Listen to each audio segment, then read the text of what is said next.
আসসালামু আলাইকুম রহমতুল্লাহ। আমার প্রাণপ্রিয় শিক্ষার্থীরা, আশা করি অনেক অনেক ভালো আছেন। অসংখ্য ধন্যবাদ আরও একবার আমার সাথে যুক্ত হওয়ার জন্য। এই ভিডিওতে আমি সমাধান করে দিতে যাচ্ছি বরিশাল বোর্ড 2019 সালে হিসাব বিজ্ঞান প্রথম পত্র অষ্টম অধ্যায় অর্থাৎ অবচয়ের অধ্যায়, মানে দৃশ্যমান অদৃশ্যমান সম্পদের হিসাব রক্ষণ, বা আমরা এক কথায় কিন্তু অবচয়ের হিসাব বলে চিনি, অবচয় হিসাব। তো এই অধ্যায়ের বরিশাল বোর্ড 2019 সালে যে সৃজনশীল প্রশ্নটি ছিল, এই প্রশ্নটি আজকে আমি একবারে হাতে কলমে পয়েন্টে পয়েন্টে ধরিয়ে সমাধান করে দিব। সো পুরো সময় পুরো ভিডিও দেখতে হবে, আর যদি বেশি তাড়া থাকে তাহলে ভিডিও স্কিপ করে দেয়া কিন্তু অনেক ভালো, এটা স্বাস্থ্যের জন্য উপকার। একটা মিনিটের জন্য একটু টাইম চেয়ে নিচ্ছি তোমার কাছ থেকে প্লিজ। হিসাব বিজ্ঞান প্রথম পত্র এবং দ্বিতীয় পত্র কমপ্লিট কোর্স, আমার এই কোর্সটা চলতেছে। এটা কোর্স বলা যায় না, এক কথায় প্রাইভেট পড়ার মতো। তোমাকে কোর্সের মেয়াদ আমি দিচ্ছি পুরো পরীক্ষা পর্যন্ত, একবারে কি কোর্সের মেয়াদ পরীক্ষা পর্যন্ত। মানে তুমি যেমন সাপোজ যদি তুমি 25 সালের পরীক্ষার্থী হয়ে থাকো, তার মানে 25 সাল পর্যন্ত 25 সালে হিসাব বিজ্ঞান পরীক্ষার আগের দিন পর্যন্ত ক্লাসটা চলবে। এবং কোর্স ফি কত টাকা? জাস্ট একবারই প্রদান করতে হবে 1000 টাকা। কোর্স ফি কত? 1000 টাকা। পুরো বই কমপ্লিট করানো হবে। এখানে কিন্তু ধরা বাঁধা কোনো নিয়ম নেই যে এই সেই হ্যান ত্যান অনেক কিছু, কোনো চাপা নেই, গল্প নেই, কিছু না। আমি যেভাবে ক্লাস করাচ্ছি এভাবেই জাস্ট তুমি ক্লাস করবে আমার সাথে জুম অ্যাপের মাধ্যমে। আমি এখানে বলে দিব কিভাবে ক্লাস। কোর্স ফি 1000 টাকা, একবারই নেওয়া হবে পুরো পরীক্ষা পর্যন্ত। তার মানে তুমি যদি মনে করো সাপোজ 6 মাস পরীক্ষার বাকি আছে, তার মানে 6 মাসে তুমি যদি এই একটা টিচারের কাছে প্রাইভেট পড়ো, তাহলে তোমাকে 1000 করে দিলেও 6000 টাকা পেমেন্ট করতে হবে, রাইট? জাস্ট যেহেতু তোমার মোবাইলে তুমি ক্লাস করবে জুম অ্যাপের মাধ্যমে, দেখো আমি বলে দিই 2025 সালের এইচএসসি পরীক্ষা পর্যন্ত ক্লাসটা চলবে। 2025 সালের এইচএসসি পরীক্ষা পর্যন্ত ক্লাস চলবে। সকল অধ্যায় মানে 0 থেকে অ্যাডভান্স লেভেল পর্যন্ত সব প্রবলেম সলভ করা হবে। সবসময় তোমার সাথে কানেক্টেড থাকবো আর কি। তোমার যে কোনো প্রবলেম হলে, কোনো অঙ্কে কোনো ক্যালকুলেশনে প্রবলেম হলে সেগুলো শেখানো হবে। আচ্ছা, যাই হোক, তারপর 2016 সাল থেকে 24 সাল পর্যন্ত সকল বোর্ড প্রশ্ন সমাধান করা হবে। এমসিকিউ প্লাস সিকিউ সমাধান করা হবে। মানে যতগুলো এমসিকিউ, যেমন ক্রয় মূল্যের উপর এত টাকা, বিক্রয় মূল্যের উপর এত %, হ্যাঁ, তাহলে ক্রয় মূল্যের উপর কত %, এরকম থাকে না যে এত টাকার পণ্য ক্রয় করা হলো, ক্রয় মূল্যের উপর ব্যয় এত টাকা হলে বিক্রয় মূল্যের উপর কত টাকা, বিক্রয় মূল্যের উপর মুনাফা এত টাকা হলে বিক্রয় মূল্যের উপর মুনাফা কত, এরকম ধরনের কিছু এমসিকিউ থাকে। ওই ধরনের এমসিকিউ সহ সব সমাধান করা হবে। সপ্তাহে 3 দিন ক্লাস হবে। কয়দিন? 3 দিন ক্লাস হবে। প্রতিটি অধ্যায়ের লেকচার শিট প্রদান করা হবে, যে লেকচার শিটগুলোর কথা না বললেই নয়। মানে তুমি চাইলে স্ক্রিনে দেওয়া নাম্বারে যোগাযোগ করে লেকচার শিট নিতে পারো। তো এই লেকচার শিটগুলো সম্পূর্ণ ফ্রি। এই লেকচার শিটগুলো নিয়ে কিন্তু দেশের বিভিন্ন স্থানের টিচাররা পর্যন্ত তার স্টুডেন্টদেরকে দিচ্ছে এই লেকচার শিট। সো তুমিও নিতে পারো, অনেক স্টুডেন্ট নিচ্ছে। সো লেকচার শিট নিতে পারো কোর্সে ভর্তি না হলেও। ওকে, তারপর প্রবলেম সলভ ক্লাস থাকবে। মানে তোমার যে প্রবলেমগুলো থাকবে সেগুলো আমাকে পাঠাবে, দেন সেগুলো নিয়ে শুধু ক্লাস হবে। মানে ওদিন শুধুমাত্র প্রবলেম সলভ হবে। তারপর লাইভ ক্লাস রেকর্ড করা হবে, মডেল টেস্ট থাকবে। রেকর্ড করা হবে এই কারণে, অনেক স্টুডেন্ট আছে নেটওয়ার্কের কারণে ক্লাস করতে পারে না, সে পরবর্তীতে দেখে নিতে পারবে। ওকে, দুর্বলদের জন্য অতিরিক্ত সময় প্রদান করা হবে। মানে অনেক স্টুডেন্ট আছে যে বুঝলো না অঙ্কটা, তার জন্য হয়তো আরও আধা ঘন্টা বেশি টাইম দিয়ে তারপর তাকে বোঝানো হলো। কমন উপযোগী শর্ট সাজেশন প্রদান করা হবে, যেটা তুমি দেখতে পাচ্ছ না লেখাটা, কমন উপযোগী শর্ট সাজেশন প্রদান করা হবে। এটাও খুবই গুরুত্বপূর্ণ। তো আমরা একটু উদ্দীপকটা পড়ে দেখি কি বলা আছে। জীবন এন্টারপ্রাইজ 2017 সালের 1 জানুয়ারি তারিখে 4,50,000 টাকা দিয়ে একটি কলকবজা ক্রয় করে এবং কলকবজা আনয়ন খরচ বাবদ 50,000 টাকা, খুব গুরুত্বপূর্ণ, ক্রয় করে 4,50,000 টাকা, আনয়ন খরচ 50,000 টাকা। আচ্ছা, এবং আয়ুষ্কাল শেষে আনুমানিক ভগ্নাবশেষ মূল্য 20,000 টাকা। এটাও আমাদের জন্য গুরুত্বপূর্ণ। 2018 সালের 1 জানুয়ারি তারিখে প্রতিষ্ঠানটি 2,80,000 টাকা মূল্যের আরও একটি কলকবজা ক্রয় করে, যার সংস্থাপন ব্যয় হয় 20,000 টাকা। মারছে রে, আর কতটুকু? প্রতিষ্ঠানটি সর্বদা 20% হারে ক্রমহ্রাসমানজের পদ্ধতিতে অবচয় ধার্য করে।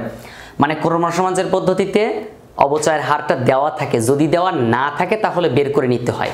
যে কোটা আমি অন্য ভিডিওতে অন্য ক্লাসে শেখাবো। প্রতিষ্ঠানের হিসাবকাল শেষ হয় 31 ডিসেম্বরে। 2017 ও 18 সালের অবচয় হিসাব নির্ণয় করো। ব্যাপারটা কিন্তু আমাদেরকে একটু ঝামেলার মধ্যে ফেলে দিল না 2 বছরের দিয়ে? যাই হোক, ব্যাপার না, ক্রমহ্রাসমান পদ্ধতিতে অবচয় নির্ণয় করব। তো প্রথমে আমরা 2017 সালের অবচয় বের করব। 2017 সালের অবচয়। প্রথম কথা হচ্ছে 2017 সালের অবচয় আমরা কিভাবে বের করব। দেখো এখানে মেশিন আছে 4,50,000 টাকা, যার সংস্থাপন ব্যয় আরো 50,000, তার মানে কত 5 লক্ষ টাকা না। তাহলে আমরা এই আর এখানে ভগ্নাবশেষ মূল্য 20,000 টাকা। এই কথাটা মাথায় রাখবা, ক্রমহ্রাস সমাজের পদ্ধতিতে ভগ্নাবশেষ মূল্যের কোনো খাওয়া নেই, কোনো প্রয়োজনই নেই, ঠিক আছে। এটা আমার মনে করবে এটা নাই কোন পদ্ধতিতে, ক্রমহ্রাসমান জের পদ্ধতিতে, যেটা আমার লেকচার শিটের মধ্যে এগুলো স্পেসিফিক অনেক পয়েন্টগুলো লেখা আছে। সো এই যে 2017 সালের অবচয় কত টাকা, 5 লক্ষ টাকার উপর ধরবো, 5 লক্ষ টাকার উপরে কত পার্সেন্ট, 20% ধরতে হবে। এবং এটা হচ্ছে যেহেতু 1 জানুয়ারি তারিখে ক্রয় করে, তার মানে পুরো বছর ব্যবহার করছে 17 সাল। সো 20% করলে কত হয়, 5,50,000 টাকা, 10% 20% হচ্ছে 1 লক্ষ টাকা, তার মানে অবচয় 1 লক্ষ টাকা। 2018 সালের অবচয় বের করব। একটু খেয়াল করো, 2018 সালের অবচয়, বিষয়টা কিন্তু একটু চিন্তনীয়, হ্যাঁ, তুমি কিন্তু পারবে না পরে আবার। সো এই হচ্ছে 2017 সালের অবচয় 1 লক্ষ টাকা। এবার 2018 সালে আসো। 2018 সালে কিন্তু মেশিন কয়টা, 2টা। কয়টা, 2টা। কলকবজা 2টা। একটা হচ্ছে এই যে আমরা যেটা 17 সালে ব্যবহার করেছি, ক্রমহ্রাসমান পদ্ধতি মানে কি, তুমি 2017 সালে যে অবচয়টা বের করছো, ওই অবচয়টা ওই মেশিনটা থেকে বাদ দিবা, দেওয়ার পরে নতুন করে বের করবা। তাহলে প্রথম মেশিন 2018 সালের অবচয়ে প্রথম মেশিনেরটা কিভাবে বের করবে, যে প্রথম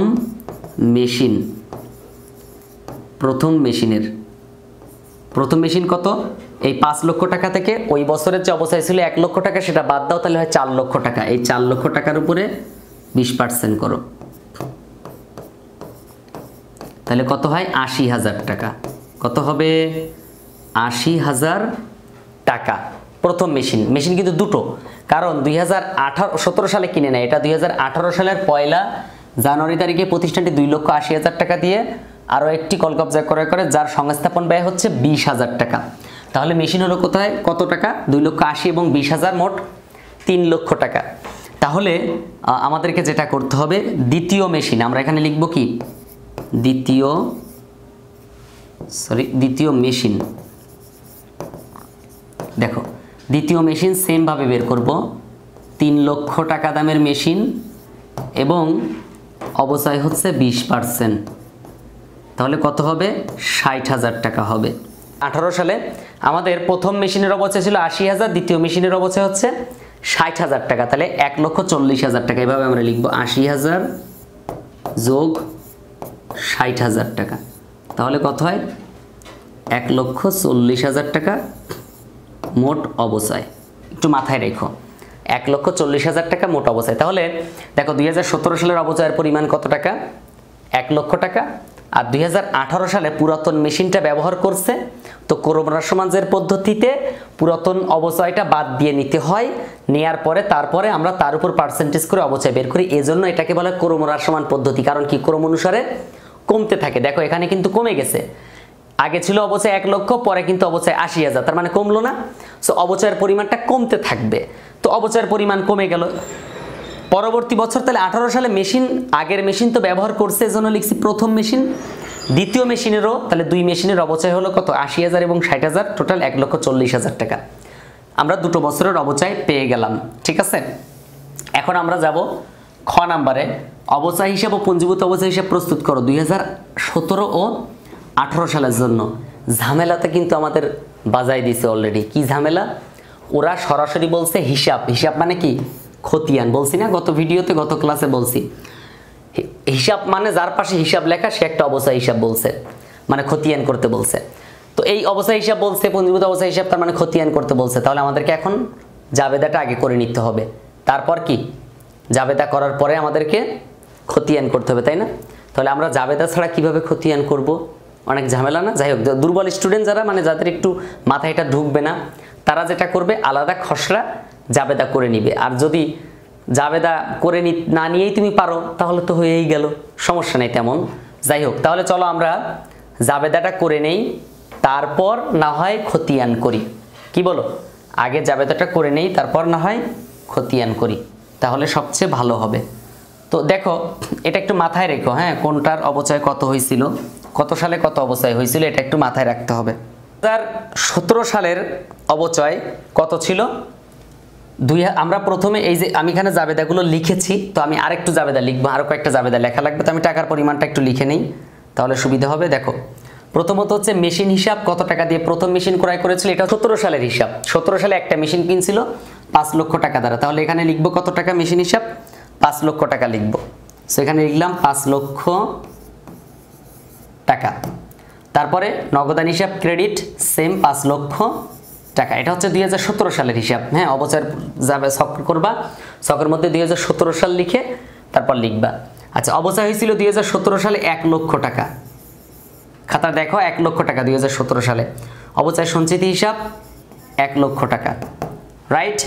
সো সেম ভাবে 1 লক্ষ টাকা, তারপর আবার 1 লক্ষ টাকা। এবার চলো আমরা 2018 সালের হিসাব করি। 2018 সালে কিন্তু একটা মেশিন কিনছিল তারা, রাইট, একটা মেশিন কি কিনছিল না, একটা মেশিন কিনছিল। তো সেইটা যে কলকবজাটা ক্রয় করছিল, সেই কলকবজার জাবেদা আগে লিখতে হবে জানুয়ারির 1 তারিখ দিয়ে। তো আমি এখানে পাশে লিখে দিচ্ছি টাকার পরিমাণটা, ওটা কিনছিল 3 লক্ষ টাকা দ্বারা, তো এখানে লিখবো কত, 3 লক্ষ টাকা। তারপর লিখবো কত, ক্রেডিট পাশে 3 লক্ষ টাকা। 17 সালের হিসাব তো ছিল এইটা, এখন হচ্ছে 2018 সালের হিসাবে আসলাম। 2018 সালে তুমি যে জাবেদা লিখবা, সেই জাবেদায় অবচয় হিসাবটা কিন্তু হবে 1,40,000 টাকা। দেখো আমি বের করেছিলাম ক নাম্বারে, 1,40,000 টাকা। সো সেই 1,40,000 টাকা আমি এখানে লিখলাম, সেম এখানেও তাই, আমরা হিসাব বন্ধ করে দিলাম 1,40,000 টাকা দ্বারা।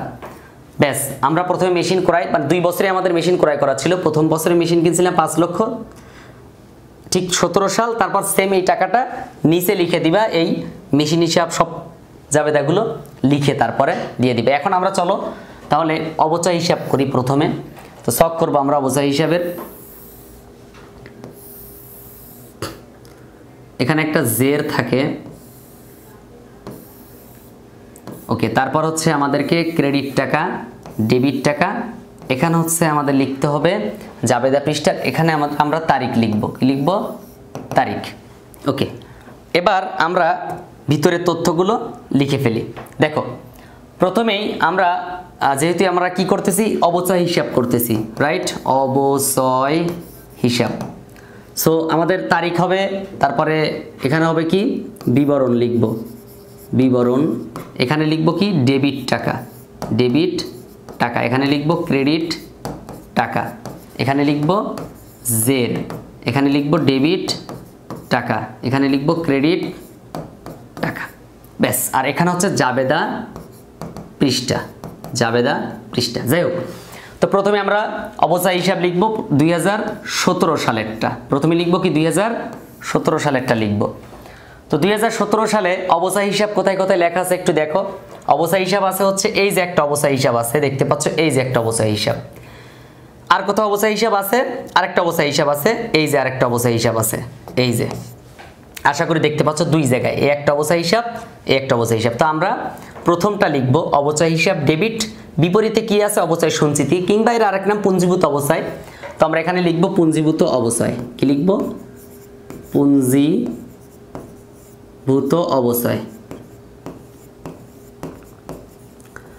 এই যে এখানে অবচয় হিসাব দেখো ডেবিট আছে 1 লক্ষ টাকা, তো আমরা এজন্য ডেবিট পাশে লিখব 1 লক্ষ টাকা, এই জেরের পাশে 1 লক্ষ টাকা লিখব, ব্যাস।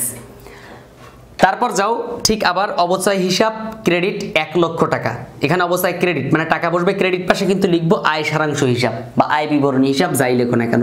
এখানে লিখতে হবে ডিসেম্বর 31 তারিখ, সেম এখানেও ডিসেম্বর 31 তারিখ, এখানে লিখব আয় সারাংশ বা আয় বিবরণী। যে যেটা লিখবা তারটা রাইট, ডিক্লিয়ার করে দিলাম, যে যেটা লিখবা তারটা রাইট, কোনো টিচার কাটবে না, পৃথিবীর সব টিচারই কাটবে না, এটা শিওর থাকো। আয় সারাংশ হিসাব সেম 1 লক্ষ টাকা, এটা ক্রেডিট পাশে ছিল, দেখো এই যে অবচয় হিসাব কি ক্রেডিট পাশে আছে, এজন্য আমরা টাকাটা লিখব কি ক্রেডিট পাশে, তবে লিখব বিপরীত আয় সারাংশ হিসাব। তো 1 লক্ষ টাকা এখানে লিখে দিলাম। এখন আমাদের হিসাব শেষ, 2017 সালের হিসাব এখানে ক্লোজ। এখন আমরা যাব 2018 সালে, সেম 2018 সালের ডিসেম্বর মাসে প্রথম হিসাব আসবে কি ডিসেম্বরের 31 তারিখে। দেখো ডিসেম্বরের 31 তারিখে সেম ভাবে আমরা দেখো এই যে টাকাটা খালি এইটা, হ্যাঁ সব একই, টাকাটা খালি এইটা। তো অবস্থায় হিসাব তার বিপরীতটা লিখবো অবস্থায় সঞ্চিতি বা পুঞ্জীভূত অবস্থায়, পুঞ্জীভূত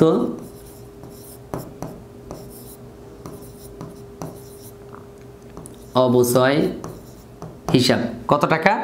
1,40,000 টাকা। এই যে 1,40,000 এটা আসবে 1,40,000 টাকা, 1,40,000 টাকা। তুমি কোনো জায়গায় না বুঝলে আমাকে একটু কমেন্ট করো, তাহলে আমি বুঝাইতে পারবো। হ্যাঁ, তারপরে এবার পুঞ্জীভূত অবস্থায় হিসাব লিখলাম, তারপর লিখবো কি সেম ভাবে এই যে আয় সারাংশ হিসাব অবস্থার বিপরীত ডিসেম্বর 31 তারিখ আয় সারাংশ হিসাব কত টাকা? 1,40,000 টাকা। এই হচ্ছে আমাদের অবচয় হিসাব। শেষ, অবচয় হিসাবের খতিয়ান এ পর্যন্তই শেষ হয়ে গেল। এখন আমরা এখানে লিখব কি? এখানে আমরা লিখব হচ্ছে তোমার অবচয় সঞ্চিতি হিসাব বা পুঞ্জীভূত অবচয় হিসাব। তো আমরা প্রথমে এটা একটু মুছে নেই, কারণ আমাদের এখানেই কাজ করতে হবে।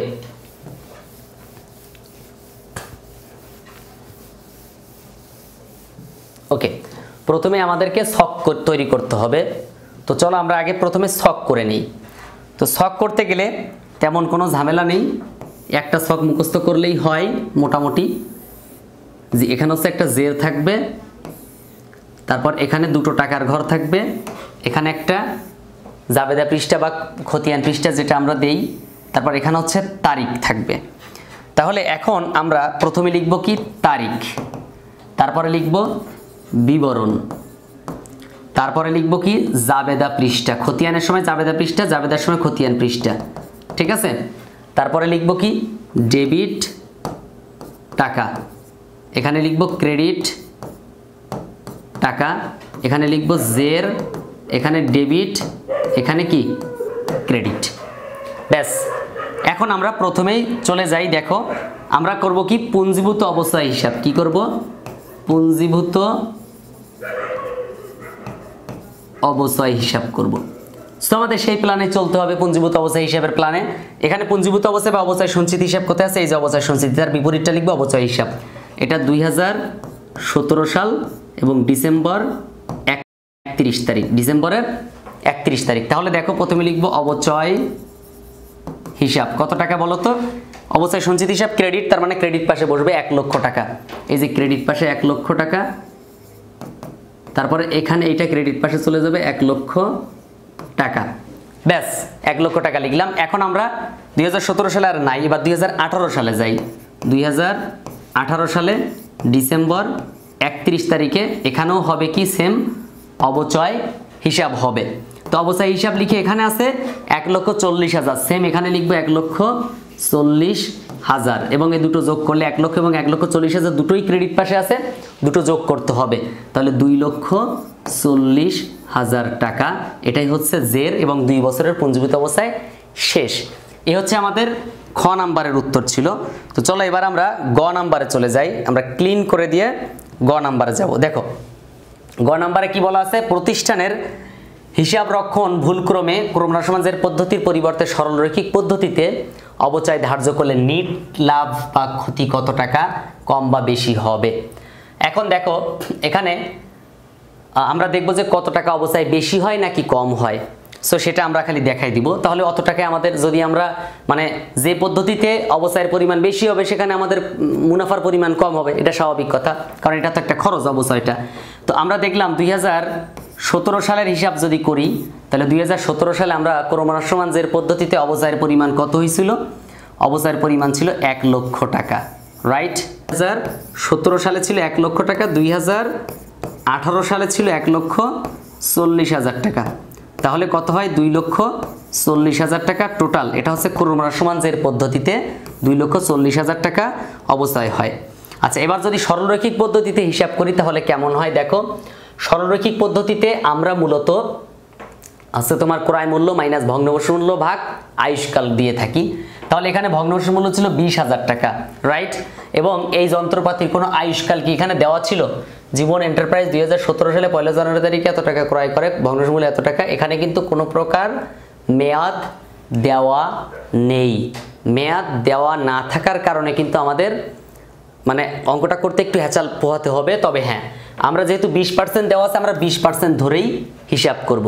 তো দেখো এখানে 4,50,000, সরি এটা হচ্ছে 5 লক্ষ টাকা। তাহলে 5 লক্ষ টাকার উপরে 20% করো, কত হয়? 5 লক্ষ টাকারও 20% করলে হয় 1 লক্ষ টাকা, রাইট? 1 লক্ষ টাকা হলো। এটা হচ্ছে 2017 সালে। এই মেশিন 2018 সালে যখন ব্যবহার করব তখনও সেম আবার 1 লক্ষ টাকা অবশ্যই হবে, কারণ আমাদের তো অবশ্যের পরিমাণ একই রকম বলেই দিছে তারা। স্থির কিস্তি পদ্ধতিতে অবশ্যই প্রতি বছর একই রকম থাকে, তাহলে এখানে হচ্ছে 2 লক্ষ টাকা অবশ্যই হবে। প্রথম মেশিনে 2 লক্ষ টাকা অবশ্যই। আমি এবার এখানে একটু আলাদা আলাদা হিসাব করতেছি। এবার দ্বিতীয় মেশিনে যাও। দ্বিতীয় মেশিন খালি 1 বছর ব্যবহার হয়েছে 18 সাল, তার মানে ওখানে 3 লক্ষ টাকার উপর আমাদেরকে বের করতে হবে 20%, মানে 60,000 টাকা। 20% 60,000 টাকা। তাহলে দেখো 2,60,000 টাকা টোটাল অবশ্যই হয়। তাহলে এখন আমরা বলে দিতে পারতেছি এই পদ্ধতিতে 2,60,000 অবশ্যই হয়, আর এই পদ্ধতিতে 2,40,000। তার মানে ক্রমহ্রাসমান পদ্ধতিতে অবশ্যয়ের পরিমাণ কম হয়, মুনাফা বেশি হবে। আর স্থির কিস্তি পদ্ধতিতে অবশ্যয়ের পরিমাণ কি হয়? অবশ্যয়ের পরিমাণ বেশি হয়, মুনাফা কম হবে। এটা জাস্ট তুমি প্রমাণ করে দিবা বা লিখে দিবা, ঠিক আছে? তো এই হচ্ছে আমাদের আজকের সৃজনশীল প্রশ্ন। ভিডিওটি ভালো লাগলে লাইক দিতে পারো, মতামত থাকলে তো কমেন্ট করে জানাতে পারো। তুমি যদি এরকম গুরুত্বপূর্ণ ক্লাসগুলো পেতে চাও, এখনই চ্যানেলটা সাবস্ক্রাইব করে ফেলো, বন্ধু বান্ধবের কাছে শেয়ার করতে পারো। লেকচার শিটগুলো যদি নিতে চাও তাহলে স্ক্রিনে দেওয়া নাম্বারে যোগাযোগ করে এখনই লেকচার শিট কালেক্ট করে নাও। কোর্সে ভর্তি হলে ভালো, লেকচার শিট ফ্রি ব্যবহার, কোর্সে ভর্তি না হলে লেকচার শিট নিয়ে নাও, তাহলে তোমার জন্য অনেক উপকার হবে, ভালো হবে। দেখা হচ্ছে পরবর্তী ভিডিওতে, ততক্ষণ পর্যন্ত ভালো থেকো।